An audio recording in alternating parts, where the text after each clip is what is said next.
di pipiku, atau sejak suara bentakannya menggema di dinding rumah.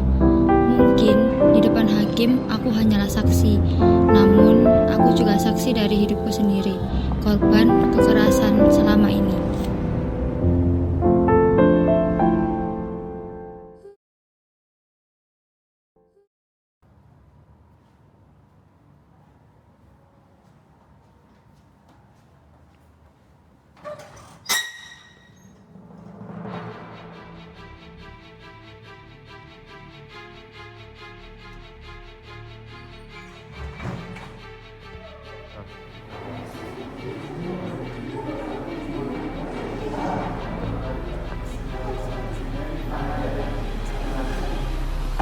Saudara ini, sebelum kita memulai persidangan ini, apakah ada yang ingin Anda sampaikan? Ada ya mulia. Saya tetangga San. Rumah kita bersebelahan. Saya sering mendengar suara tangisnya di malam hari. Cerita yang bertahan, benda-benda yang jatuh, suara tubuh yang dibenturkan di tembok. Saya lebih memilih diam. Lalu, mengapa Anda tidak melaporkannya sejak dulu? Karena saya tahu rasa takutnya. Karena saya tidak mengalami hal yang sama. Jadi, ketika Anda melihat San dipukuli, Anda memilih untuk diam? Saya pikir dia hanya bersabar, sama seperti saya. Terdakwa, apakah Anda menyesal? Tentu saja saya menyesal. Seharusnya saya tidak langsung mengekam pembuluh besar di lehernya, tetapi terlebih dahulu saya mengiris lidahnya yang kejam, lengannya yang kasar, dan tungkainya yang jahanam. Atau mungkin lebih baik saya mengiris kulitnya secara perlahan sehingga ia melolong kesakitan.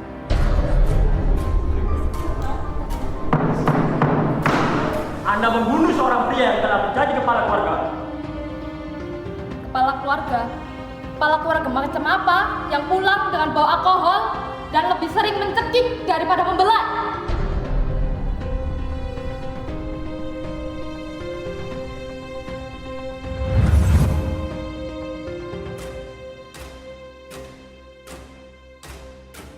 Aku tumbuh dengan melihat ibuku menangis. Katanya, perempuan harus kuat, harus tabah. Pernikahan itu tentang bertahan. Aku percaya sampai aku merasakan sendiri bagaimana rasanya dicintai dengan kepalan tangan.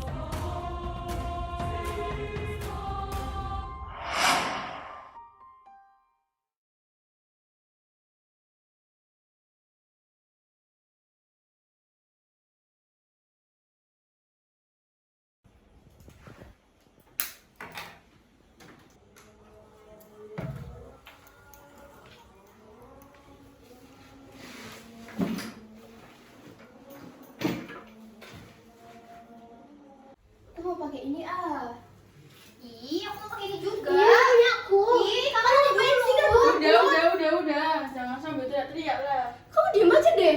Dia duluan yang ngerebut. Kak, emang nggak bisa ya ngomong baik-baik. Kok pakai bentak sih? Ya, bang, aku juga pakai ini. Kalian tuh ya mesti mentang-mentang aku kakak mesti dikertiin terus. Nggak gitu. Anak-anak, masalah apa lagi sih yang kalian ributkan kali ini? Kalian tuh saudara. Siapa yang itu? Bisa kan boleh.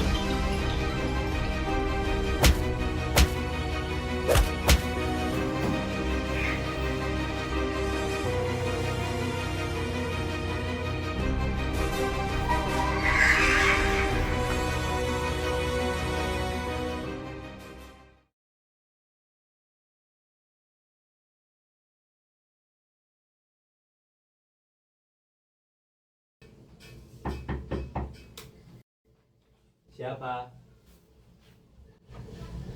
Loh, Nin, kenapa pulang? Duduk dulu, Nin. Nih, minum. Mengapa pulang lagi, Nin? Lagi ada masalah?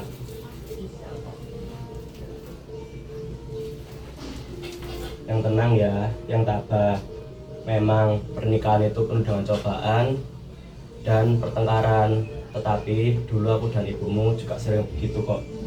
Memang harus menyelesaikan diri. Susah, ya pasti. Tapi dengan begitu kamu akan membiasakan diri untuk tetap bersama keluargamu. Apalagi Nin, kamu sudah mempunyai anak, kasihan anak-anakmu. Pulanglah Nin, tidak baik jika kamu sering kesini. Kasihan terhadap anakmu dan keluargamu. Sudahlah ya, pulang ya.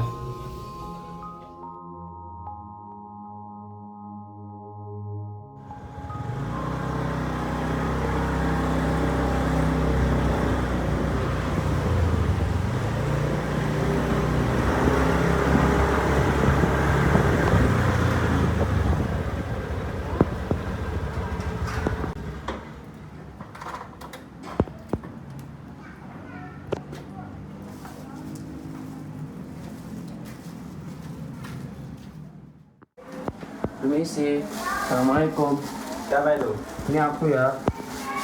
Kok bisa Nin sampai pulang ke sini? Kenapa lagi? Itu ada masalah sedikit sama Nin ya. Lain kali kalau ada masalah, itu diomongin secara baik-baik dengan Nin, hanya berdua. Kamu sebagai laki kok malah ninggalin Nin sendirian sampai pulang ke sini. Nin, panggil suamimu tuh.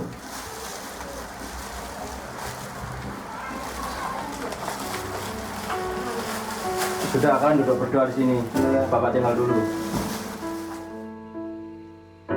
Aku minta maaf sama kamu. Aku udah mau kasar sama kamu. Aku mau minta maaf. Kamu mau maafin aku. Ini aku juga bawa popcorn, rasa strawberry sekali kamu. Kamu kan? Kalau aku mau pamit ke anak Iya.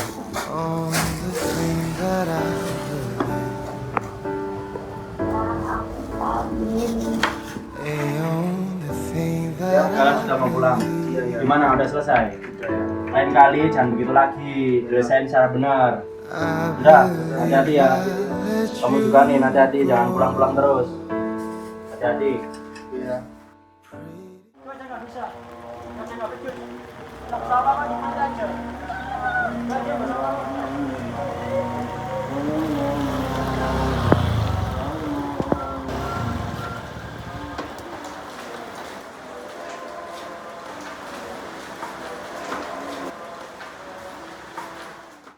Ngapain kamu keluar rumah dengan muka lebam seperti itu? Ya tetangga apa nggak malu? Ya maaf, tadi nggak sempat izin. Maaf. Ya udah, lain kali kalau mau keluar izin dulu. Nin, jangan lama-lama di luar, Om.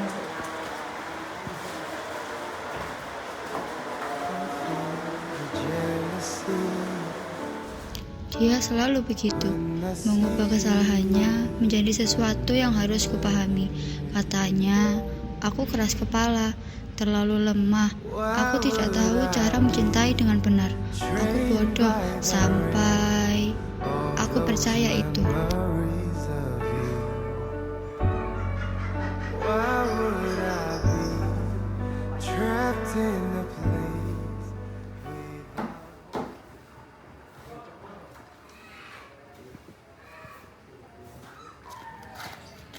Ayo cepat.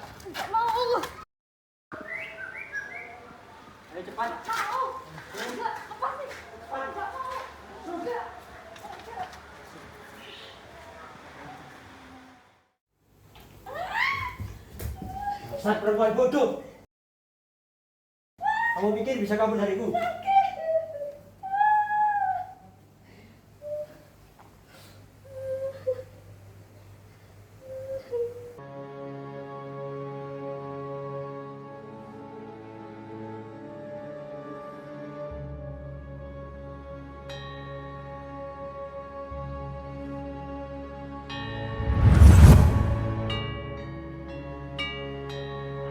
Korban adalah warga negara yang baik.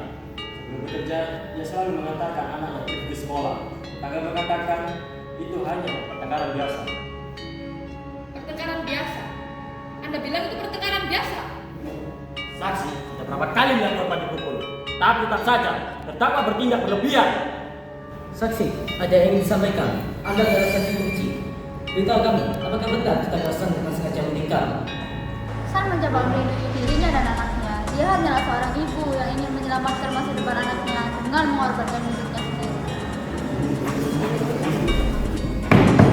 Oke, jika ada gangguan lagi, saya akan menyuruh kalian keluar.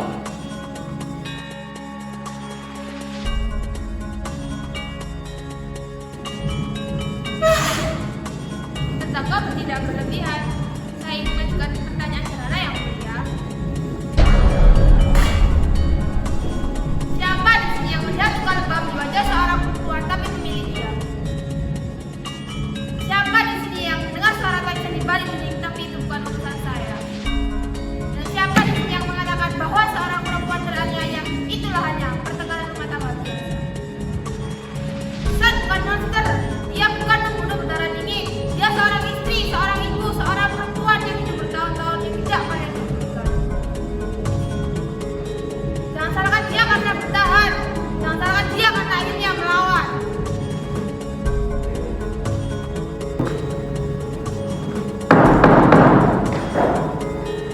Terdakwa menyelamatkan anaknya, lalu bela diri. Apakah saudara ingin memberikan tambahan?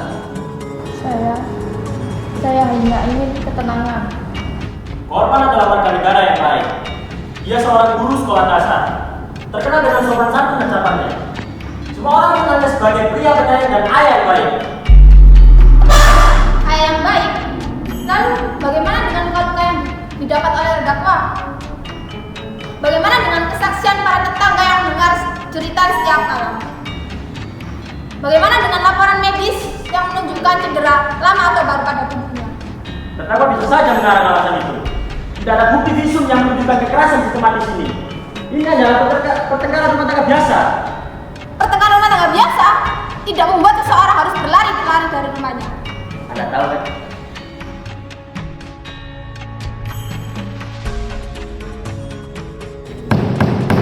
Setelah mendapatkan semua bukti dan kesaksian, terdakwa dinyatakan bersalah. Terdakwa dijatuhkan hukuman mati.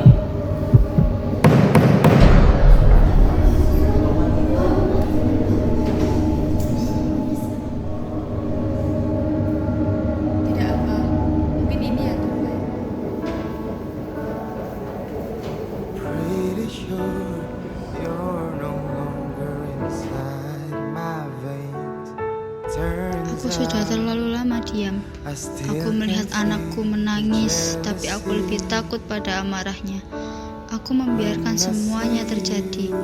Aku istri yang buruk, aku ibu yang buruk, atau mungkin aku hanya manusia yang terlalu lelah.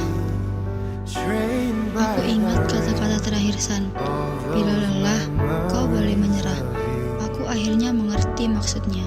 Why would I be trapped in a place without no name? Aku tidak lelah berjuang. Aku Hoping that hanya you lelah menjadi korban.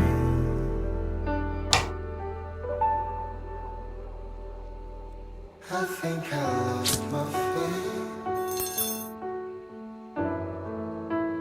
Not because I don't believe in love,